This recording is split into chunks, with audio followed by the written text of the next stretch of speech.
The Cristiano Ronaldo we see today, surrounded by a fortune, private jets, and trophies, has a story that begins in a tiny, cramped home on a small island where there often wasn't even enough money for food.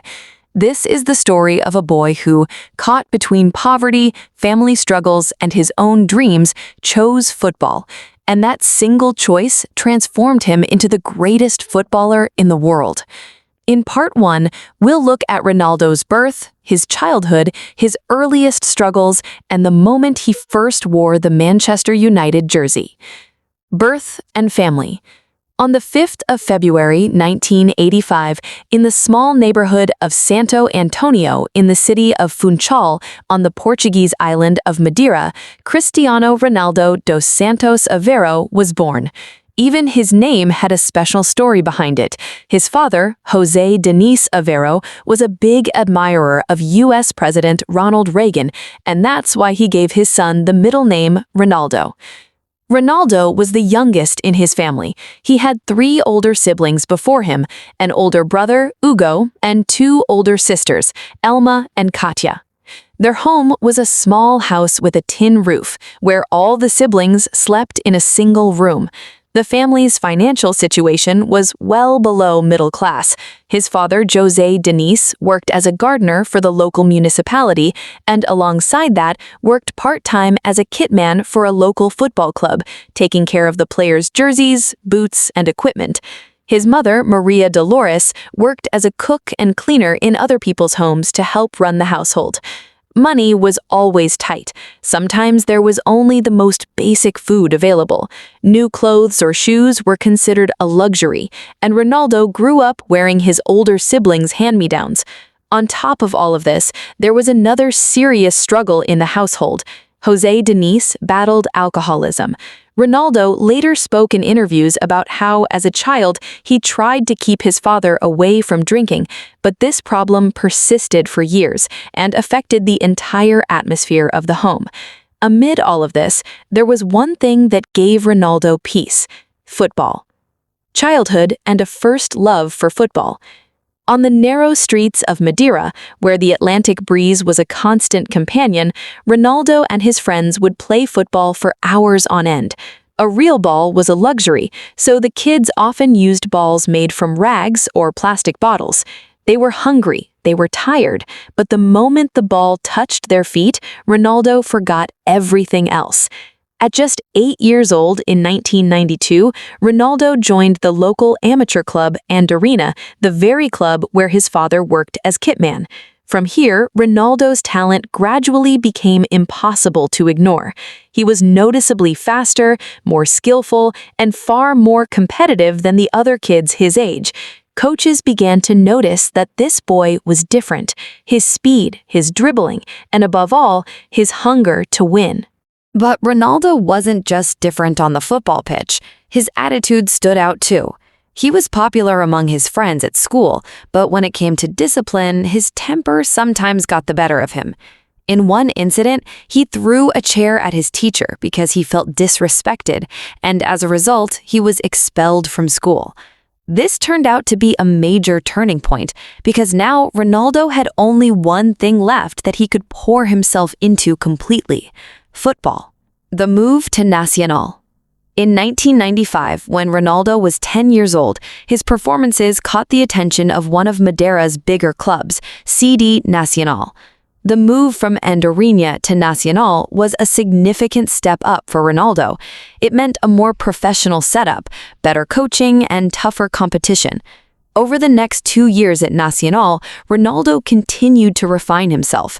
His speed, his first touch, his dribbling, everything was reaching a new level. But no matter how much talent he had, Madeira, as an island, was limited compared to mainland Portugal's bigger clubs.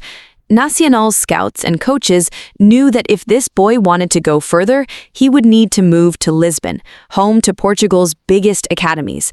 And in 1997, an opportunity came along that would change Ronaldo's life forever.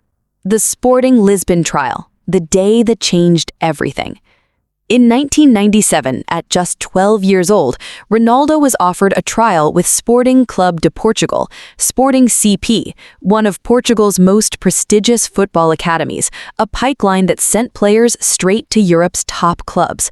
Sporting scouts had already shortlisted a group of talented boys for the academy, and Ronaldo was one of them, but they still had to play one final trial match to decide who would get in.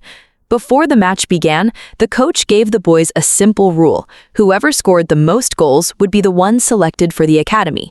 As soon as they heard this, every boy on the pitch became desperate to prove himself. Ronaldo scored 1 goal, but another boy on his team, Albert Fontaine, had already scored 2. In the final minutes of the match came a moment that remains one of the most fascinating stories in football history. Albert had rounded the goalkeeper with an open goal in front of him. He could easily have scored a 3rd goal and won the trial outright. But beside him, also through on goal, was Ronaldo. Albert made a decision that he likely never imagined would become so significant. Instead of shooting, he passed the ball to Ronaldo. Ronaldo put the ball in the net. This didn't mean Albert had sacrificed his own future entirely, but the scouts had seen the quality in both boys, and the final decision went in Ronaldo's favor. Sporting Lisbon signed him for a fee of just £1,500. It seems like such a small moment, but it was here that Ronaldo's professional journey truly began. Away from home, life at the Alcochete Academy. After signing with Sporting CP, Ronaldo had to leave behind his home, his island, and his family, moving to Alcochete, near Lisbon, where the club's football academy was based.